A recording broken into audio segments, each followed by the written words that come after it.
طرح سلوک کر کے میرے نبی کے گھر میں جب بیٹی فاطمہ ملنے کے لیے آتی تھی تو میرے نبی بیٹھے نہیں رہتے تھے.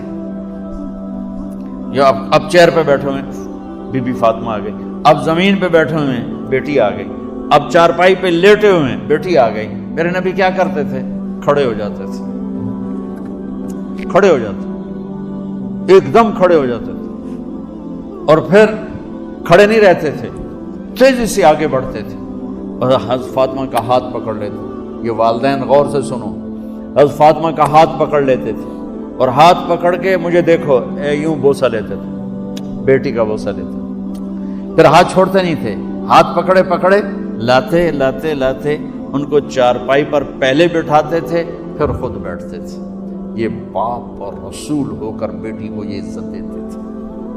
پھر وہ جنت کی عورتوں کی سردار بنی, پھر وہ جنت کے سرداروں کی ماں بنی, پھر وہ اللہ کے شیر کی زوجہ بنی.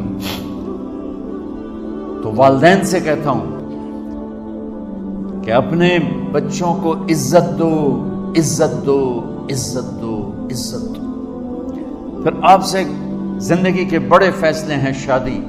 آپ لوگ اکٹھے پڑھتے ہو لڑکے لڑکیاں, اپنی شادی کے فیصلے خود نہ کرو, اپنے ماں باپ کے حوالے کرو. اس میں شرافت بھی ہے, اس میں برکت بھی ہے, اس میں رحمت بھی ہے, اور اس میں والدین کی دعائیں بھی ہیں. کورٹ میرج کو ہوا نہ دو. Boyfriend girlfriend culture ہمارا نہیں ہے. میرے نبی کے طریقے میں مرد اور عورت کا صرف نکاح سے تعلق ہے, اس کے علاوہ سب جہنم کی آگ ہے. اور والدین سے کہتا ہوں کہ اپنے بچوں سے پوچھ کے رشتے کرو, زبردستی مت کرو. میرا معاشرہ بہت سنگین قسم کے جرم کا شکار ہے, بچوں پہ مسلط کر دیتے ہیں, ایتھے ہی کرنی ہے, جٹائیں چی کرنی ہے, بٹائیں چی کرنی ہے, پتہ نہیں آئے کتوں جٹ بٹ. چلو تم ناراض نہ ہو, راجپوتائیں چی کرنی, میں راجپوت ہوں, میں اپنی قوم کو بھی رگڑ دیتا ہوں. راجپوتائیں چی کرنی, اگاں کرنی ہی کوئی نہیں. یہ ظلم و ستم اولاد پہ مت کرو, اپنی بچی سے پوچھو.